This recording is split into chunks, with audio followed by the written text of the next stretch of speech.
Students, once again I welcome to all of you in the next lecture of coordination chemistry. Students, पिछले कुछ lecture से हम coordination compounds के बारे में पढ़ रहे हैं। अभी तक के लेक्चर्स में मैं आपको बता चुकी हूँ कि कोऑर्डिनेशन कंपाउंड्स क्या होते हैं, इनके बीच की बॉन्डिंग कैसी होती है और इनका यदि नाम दिया हुआ है तो अपन उसका फॉर्मूला दिया हुआ है तो अपन उसका नाम कैसे लिखते हैं। ये बहुत इंपॉर्टेंट चीज थी। जैसा कि मैंने आपको बताया, यदि कोई भी आपको फॉर्मूला दे रखा है तो आप उसका नाम कैसे लिखेंगे, ये हम प्रीवियस कुछ लेक्चर्स में एग्जाम्पल्स के साथ पढ़ चुके हैं। आज हम इसका जस्ट रिवर्स पढ़ेंगे कि यदि हमें नाम दे रखा है तो उससे हम फॉर्मूला कैसे लिखेंगे। ठीक है, अभी तक अपन क्या करते थे, अपने को फॉर्मूला दे रखा है तो अपन उसका नाम कैसे लिखेंगे। आज अपन क्या करेंगे कि अपने को नाम दे रखा है तो उसका अपन फॉर्मूला कैसे लिखेंगे, दैट इज फॉर्मूला राइटिंग। ठीक है, तो जब अपन ने नॉमेनक्लेचर स्टार्ट किया था, यानी कि हमने फॉर्मूले से नाम लिखना शुरू किया था, तो हमने क्या कहा था कि जैसे सिंपल कंपाउंड होते हैं, उस सिंपल कंपाउंड में हम कैटायन पहले लिखते हैं और एनायन बाद में लिखते हैं। ठीक है, तो वहां हमने कुछ जनरल रूल्स निकाले थे। यहाँ पे भी यदि आपको नाम फॉर्मूला दिया गया है, उसका नाम लिखना है, ठीक है, तो अब आप उसको कैसे लिखेंगे, उसके लिए कुछ रूल्स हैं। कुछ सबसे फर्स्ट जो रूल है, cation is written first followed by the anion. वहां पे जब अपन नाम से फॉर्मूला लिख रहे थे तब भी अपन ने क्या करा था कि हमेशा जैसे कि अपन सिंपल शॉर्ट में लिखते हैं, NaCl वगैरह में सब में अपन कैटायन पहले लिखते हैं और एनायन बाद में लिखते हैं। तो यहाँ पे भी यदि आपको सूत्र दिया गया है और उससे आपको नाम लिखना है तो उसमें भी अपन क्या करेंगे, सबसे पहले अपन धनायन लिखेंगे, उसके बाद अपन एनायन लिखेंगे उसका। ठीक है, अब जैसा कि मैं बार बार आपको कह चुकी हूं, अब मैं आपको बहुत ज्यादा इस चीज में एक्सप्लेन नहीं करूंगी कि अपन जो इसमें 3 तरीके से हो सकते हैं कोऑर्डिनेशन कंपाउंड में। एक तो क्या है, एनायन सिंपल हो सकता है और कैटायन आपका जटिल हो सकता है। दूसरा आपका क्या है, कैटायन आपका कॉम्प्लेक्स हो सकता है और एनायन आपका सिंपल हो सकता है। यानी और एक इसमें क्या है कि जबकि कैटायन और एनायन दोनों के दोनों कैसे हो सकते हैं, जटिल हो सकते हैं। यानी 3 कैटेगरी अपन ने दी थी, जब कैटायन आपका कॉम्प्लेक्स होगा, जब एनायन आपका कॉम्प्लेक्स होगा, जब कैटायन और एनायन आपके दोनों कॉम्प्लेक्स होंगे। तो वहां जब अपन कर रहे थे, जब फॉर्मूला लिख रहे थे, तब भी अपन ने क्या कहा था कि जो सिंपल आयंस होते हैं, चाहे वो कैटायन हो चाहे एनायन हो, उनको अपन एज यूजुअल लिख देते, उसमें अपन कुछ नहीं करते। तो यहाँ पे भी क्या है, the simple ion that is which do not participate in complexation, यानी जो आउटर स्फीयर में होते हैं, यानी जो कोऑर्डिनेशन के जो अपने को स्फीयर के बाहर होते हैं, वो अपन क्या कहते हैं, सिंपल आयन।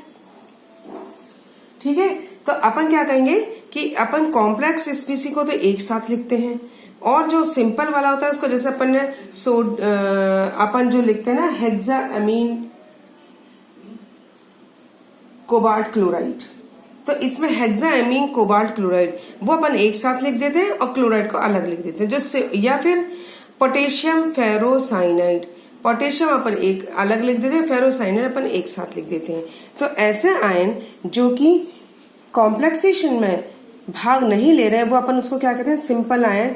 उसको अपन क्या लिखते हैं कि जैसे अपन हमेशा से लिखते हैं उनको वैसे ही लिख देंगे, क्लोराइड, ब्रोमाइड, सल्फेट ऐसे लिख देंगे। बात अपनी कहाँ पे आती है, जो अपनी कॉम्प्लेक्स स्पीसी है, कॉम्प्लेक्स एंटाइटी है। ठीक है, जो अपनी जटिल वाली जो स्पीसी है उसको अपन कैसे लिखते हैं। वहां पे अपन ने क्या करा था कि वहां पे अपन ने लिगेंड पहले लिखते हैं और मेटल बाद में लिखते हैं। यहाँ पे अपन उसका जस्ट बिल्कुल उल्टा चलेंगे।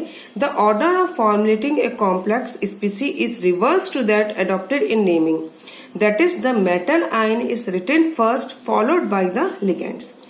वहां पे अपन लिगेंड पहले लिखते हैं, मेटल बाद में लिखते हैं। यहाँ पे अपन क्या करेंगे, पहले किसको लिखेंगे, धातु आयन को लिखेंगे, उसके बाद लिगेंड को लिखेंगे। ये बहुत इंपॉर्टेंट है, इसको ध्यान रखिए अपन। यानी अपन क्या करेंगे, यदि अपने पास फॉर्मूला दिया हुआ है उसका अपने को उससे यदि अपने पास नाम दिया हुआ है उससे अपने को उसका सूत्र या फॉर्मूला लिखना है, तो अपन उसमें क्या करेंगे, सबसे पहले धातु आयन को लिखेंगे, उसके बाद अपन लिगेंड को लिखेंगे। ठीक है। अब वहां अपन क्या होते हैं, लिगेंड को अपन क्या करते हैं, अल्फाबेटिकल ऑर्डर में लिखते हैं। जैसे क्लोराइड और नाइट्रेट में सी पहले आता है, क्लोराइड का क्लोराइड CHLO और नाइट्रेट का NiTRAT। ठीक है। तो इसलिए अपन ने क्या करा, अल्फाबेटिकल ऑर्डर में नाम में जो अल्फाबेटिकल ऑर्डर पहले आता है उसको पहले लिखते हैं और उसको बाद वाले को बाद में लिखते हैं। लेकिन यहाँ पे थोड़ा सा ये अलग चीज है, the ligands are listed according to alphabetical order of their donor atoms.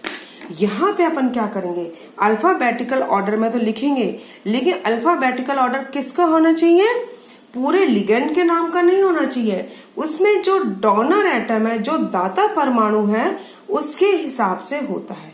देखिए कोऑर्डिनेशन कंपाउंड्स में उपसहसंयोजक यौगिक में मैं आपको बता चुकी हूँ कि इसमें एक केंद्रीय धातु परमाणु होता है, सेंट्रल मेटल आयन होता है, और उसके चारों तरफ कुछ ऐसे समूह होते हैं जो कि सेंट्रल मेटल आयन या केंद्रीय परमाणु को इलेक्ट्रॉन्स को डोनेट कर सकते हैं, एक इलेक्ट्रॉन पेयर डोनेट कर सकते हैं। तो जो इलेक्ट्रॉन पेयर डोनेट करते हैं उसको अपन ने क्या कहा, लिगेंड कहा। तो यहाँ पे जब अपन नाम से फॉर्मूला लिखेंगे तो अपन लिगेंड का क्या करेंगे, लिगेंड में अपन देख लेंगे उसमें कौन सा दाता परमाणु है, डोनर एटम है। यदि O पहले है और Cl है तो अपन क्या करेंगे, Cl का C पहले आता है और O बाद में आता है, इस हिसाब से अपन उसको लिखेंगे। ठीक है। तो अब अपन इसको एग्जांपल से समझते हैं। जैसे मान लीजिए आपके पास वाटर मॉलिक्यूल है और आपके पास अमोनिया मॉलिक्यूल है। अभी तो मैं सिंपल एग्जांपल से आपको समझा रही हूं। तो इसमें H पहले आएगा। ठीक है। ये देखिए इसमें अपन क्या देखते हैं, ये जो पूरा लिगेंड है इसका जो डोनर एटम है अपन उसको देख लेते हैं। H पहले आएगा और NH3 का N बाद में आएगा। ठीक है। यदि अपने पास हाइड्रोक्साइड है OH, तो OH में अपन क्या करेंगे, H को कंसीडर नहीं करेंगे। हाइड्रोक्साइड मॉलिक्यूल में जो ऑक्सीजन होता है इसके पास लोन पेयर होता है ना, एकल युग्म होता है। तो ये जो है ऑक्सीजन लोन पेयर डोनेट करता है। इससे अपन हाइड्रोक्साइड के हाइड्रोजन को कंसीडर नहीं किसको कंसीडर करेंगे, O को कंसीडर करेंगे। अब मान लीजिए आपके पास OH और इसका कंपैरिजन यदि अपन NH3 से करें, यानी आपके पास दो हैं OH एंड NH3। ये इसमें तो क्या है, NH3 है डोनर एटम, इसमें क्या है, OH है डोनर एटम। तो ऑक्सीजन और नाइट्रोजन में अल्फाबेटिकली कौन पहले आता है, इंग्लिश अल्फाबेट के हिसाब से नाइट्रोजन पहले आता है, तो अपन नाइट्रोजन को पहले लिखेंगे, ऑक्सीजन के O को बाद में लिखेंगे। ठीक है। वहां अपन क्या करते थे, अपन इसको हाइड्रोक्साइड मानते थे और इसको अपन एमीन मानते थे।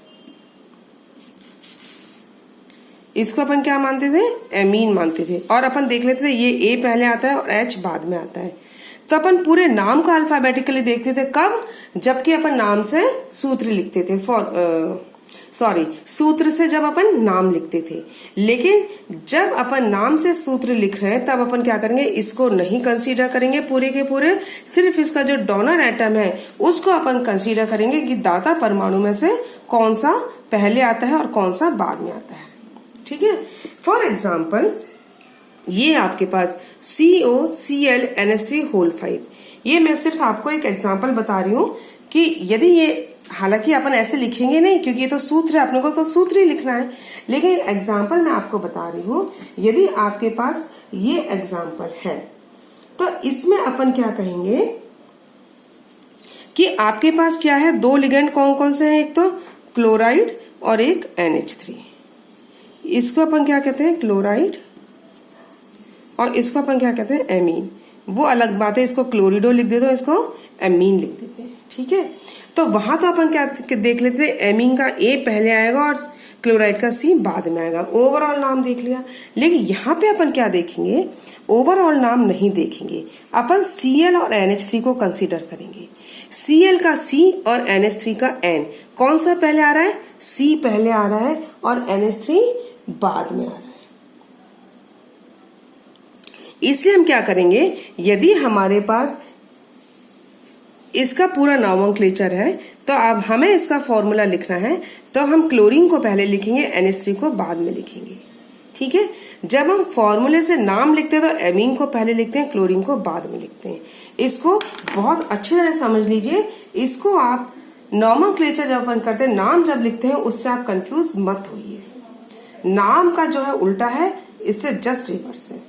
नाम में अपन पूरे लिगेंड का अल्फाबेटिकल ऑर्डर देखते हैं। इसमें अपन क्या करेंगे, जो डोनर एटम है, क्लोराइड डोनर एटम है इसमें, और इसमें NH3, क्योंकि ये पूरी की पूरी किसमें, इस ब्रैकेट में बंद है। इसका मतलब ये दोनों के दोनों कैसे लिगेंड है, और लिगेंड है तो इसका मतलब क्या है, दाता परमाणु है, इलेक्ट्रॉन पेयर को दान दे रहे हैं। ठीक है, तो NH3 का N बाद में आएगा, क्लोरीन का C पहले आएगा। ठीक है, तो अब हम क्या कहेंगे, जैसे मान लीजिए H2O लिगेंड है, तो हम इसको क्या मानेंगे, इसको तो हम मानेंगे H का H पहले आएगा। ठीक है, NH3 है तो इसमें NH3 और H2 है तो H पहले आएगा और N बाद में आएगा। ठीक है, हाइड्रोक्साइड का OH है तो हाइड्रोक्साइड का O बाद में आएगा। ठीक है, अब लेके मान लीजिए आपके पास कोई हेट्रोसाइक्लिक कंपाउंड है, जैसे कि आपके पास पिरिडीन। मैं इसके स्ट्रक्चर पर नहीं जा रही हूं क्योंकि आप ऑर्गेनिक केमिस्ट्री में पढ़ रहे हैं।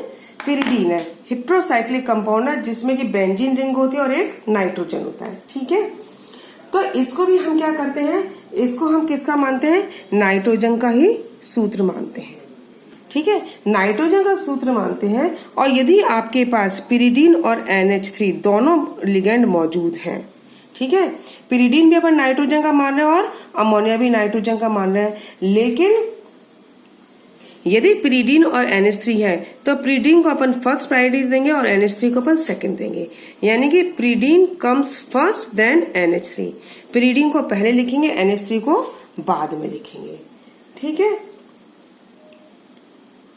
लेकिन यदि आपके पास इथिलीन डाई एमीन है ना, ethylene die amine CH2 CH2 और NH2 और ये NH2,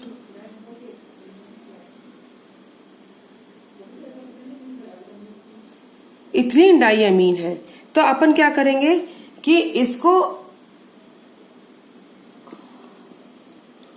भी पिरिडीन के बाद में लिखेंगे। ठीक है, तो पिरिडीन और इथिलीन डाइएमीन यदि है तो पिरिडीन पहले लिखेंगे और इथिलीन डाइएमीन अपन बाद लेंगे। आ गया समझ में। पिरिडीन को अपन किसका मानेंगे, नाइट्रोजन का फॉर्मूला मानेंगे, लेकिन NH3 और पिरिडीन दोनों मौजूद है तो अपन पिरिडीन को पहले लिखेंगे, NH3 को अपन बाद में लिखेंगे।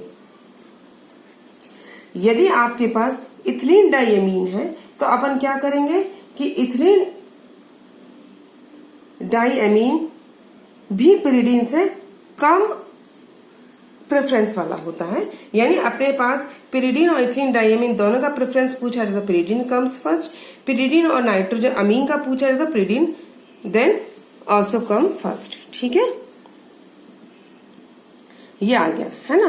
अब मान लीजिए आपके पास मोनोडेंटेड एटम है, यानी एक परमाणुक लिगेंड है, जिसमें क्या होता है, एक डोनर एटम होता है, यानी एक ही कोई एटम इलेक्ट्रॉन को पेयर डोनेट कर सकता है। तो हम क्या करते हैं कि यदि हमारे पास मोनोडेंटेड, बाईडेंटेड, ट्राईडेंटेड, ये मैं आपको बता चुकी हूँ, नोट्स भी प्रोवाइड कर चुकी हूँ कि आपके पास मोनोडेंटेड, बाईडेंटेड, ट्राईडेंटेड लिगेंड क्या होते हैं, है ना। तो आपके पास यदि एक दंतुक, द्विदंतुक या त्रिदंतुक या बहुदंतुक लिगेंड है तो हमेशा क्या करते हैं कि हम मोनोडेंटेड एक दंतुक लिगेंड को पहले लिखते हैं। एक दंतुक लिगेंड को हम पहले इसलिए लिखते हैं जिससे कि हमें ये पता चल जाता है कि इसका कौन सा लिगेंड किस परमाणु से जुड़ा हुआ है।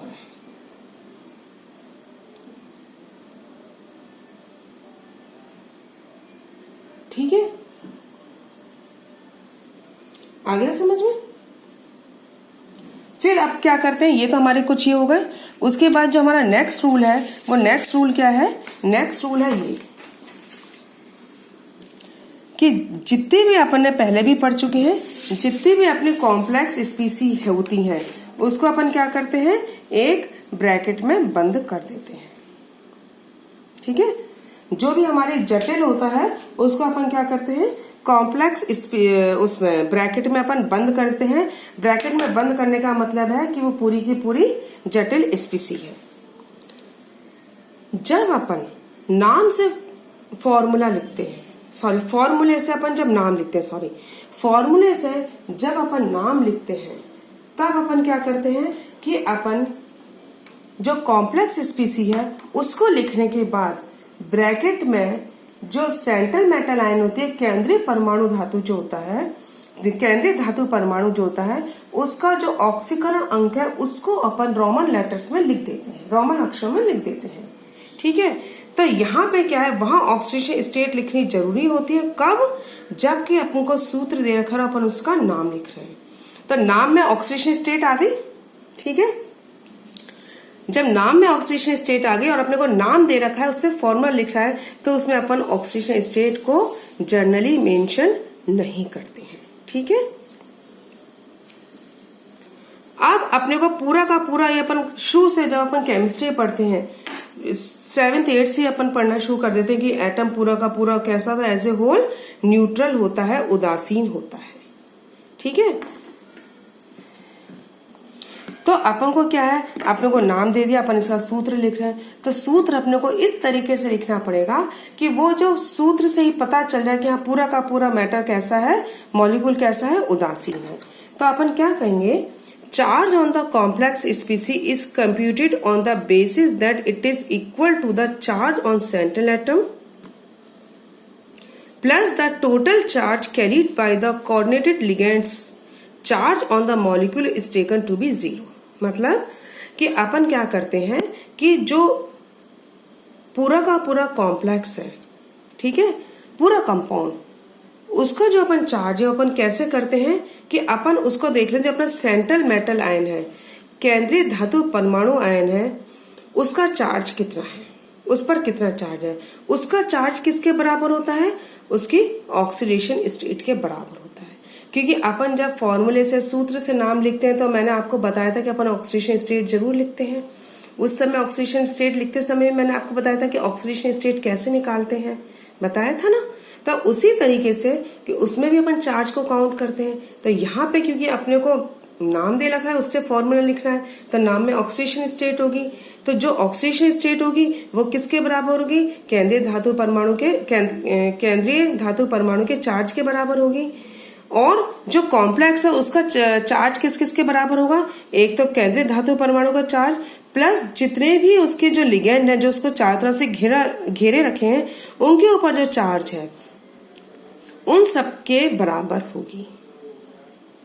तो अपन क्या कह रहे हैं, पूरा का पूरा अपना मॉलिक्यूल न्यूट्रल होना चाहिए। उस न्यूट्रल के लिए अपन क्या करते हैं, चार्ज देखते हैं, वो चार्ज किस किस के बराबर है, सेंट्रल मेटल आयन के ऑक्सीडेशन अंक प्लस जितना भी लिगेंड उसको चारों तरफ से घेरे हुए उनके द्वारा कितना चार्ज आता है। ठीक है, मॉलिक्यूल का जो पूरा चार्ज है वो कैसा होता है, अपन इसको 0 मानते हैं। अब इसको देखो, मैं एक बार आपको निकाल के बता देती हूँ। मान लीजिए कॉम्प्लेक्स आयन का चार्ज कितना है, x है, पूरा का पूरा कॉम्प्लेक्स आयन पर चार्ज कितना है, x। तो x किस किस के बराबर होगा, oxidation state of the metal, ठीक है, धातु का जो ऑक्सीजन अंक है उसके बराबर plus charge on the ligand, जो लिगेंड्स पे चार्ज है उनके बराबर होता है। ठीक है, इसका देखो मैं एक आपको सिंपल सा एग्जांपल बताती हूँ, हालांकि ये अपने को उल्टा है, इसका अपने को करना नहीं है। मान लीजिए आपके पास यदि कोई ये कंपाउंड है COCl COCl ठीक है, COCl3 NH3 होल 4 OH2, अपन पहले आप O लिखेंगे ना, OH2, और ये अपना पूरा का पूरा कैसा है, ब्रैकेट में बंद है, और यहाँ अपन ने X दे रखा है। ठीक है, तो अपन क्या कहेंगे, X किसके बराबर है, टोटल चार्ज ऑफ मॉलिक्यूल। ये किस किसके बराबर है, इसका ऑक्सीकरण अंक, ठीक है, प्लस इसका चार्ज, प्लस इसका चार्ज, प्लस इसका चार्ज, है ना। तो अब अपन के इसमें क्या कहेंगे, मान लीजिए अपन इसके हिसाब से देखें, X मान लीजिए इसकी क्या है, oxidation state. Central metal ion अपना कौन सा है, कोबाल्ट, तो इसकी ऑक्सीडेशन स्टेट क्या होगी, ऑक्सीडेशन स्टेट अपने किसके बराबर अपन मान रहे हैं, X। ठीक है, तो X will be equal to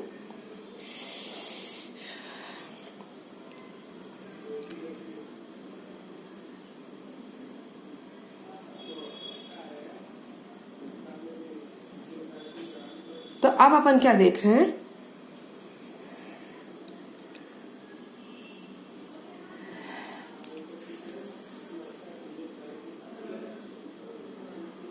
नहीं, आवेश जो है आवेश अपन किस किस के बराबर मान रहे हैं, ऑक्सीडेशन स्टेट। चार्ज किस किस के बराबर मान रहे हैं अपन, ऑक्सीडेशन स्टेट प्लस लिगेंड का चार्ज। ठीक है, ऑक्सीडेशन स्टेट अपनी कोबाल्ट की इसमें कितनी है, 3, ठीक है, +3 है, और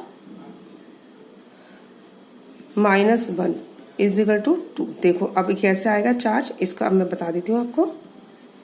अपन ने ऑक्सीडेशन स्टेट तो कितनी ली है, अपन क्या बता रहे हैं, charge on the complex ion will be equal to oxidation state of the metal ion plus charge on the ligand. ये अपन X =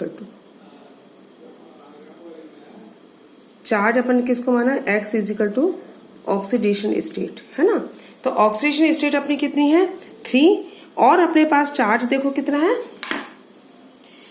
चार्ज में अपने पास कौन कौन से लिगेंड है, इसमें लिगेंड देख लीजिए, एक तो अपना क्लोरीन है, एक अपना NH3 है, और एक अपना H2 है। क्लोरीन कैसा है, इसकी वैलेंसी कितनी होती है, -1। NH3 अपना कैसा है, न्यूट्रल, उदासीन, और H2 भी अपना कैसा है, न्यूट्रल। न्यूट्रल मीन्स उदासीन। तो अपने पास इसका तो कितना हो गया, -1, और ऑक्सीडेशन स्टेट कितनी है, 3, तो 3 में से 1 गया 2। अब आप कहोगे कि ऑक्सीडेशन स्टेट आपको कैसे पता, ऑक्सीडेशन स्टेट जब भी आपको नाम लिखने को दिया जाएगा, ठीक है, जैसे कि इसका नाम क्या होगा, टेट्राएमीन एक्वा क्लोरिडो कोबाल्ट। ठीक है, ये मैं भी आपसे कहूं कि इसका नाम क्या है, टेट्राएमीन एक्वा क्लोरिडो कोबाल्ट 3 क्लोराइड। ठीक है, तो अब अपन इसमें इसको मैंने क्या कहा, कोबाल्ट के बाद फिर अपन क्या करेंगे, ब्रैकेट में ऑक्सीडेशन अंक लिखते हैं, तो ऑक्सीडेशन अंक से आपको पता चल जाएगा 3 है, -1 = 2। यानी कि यदि ये कॉम्प्लेक्स है, इस पे चार्ज कितना आ रहा है, 2 आ रहा है, अपने को क्या +2 आ रहा है, ये +2 है, 3 - 1 = +2। अब अपने को इस +2 को न्यूट्रलाइज करने के लिए -2 चाहिए।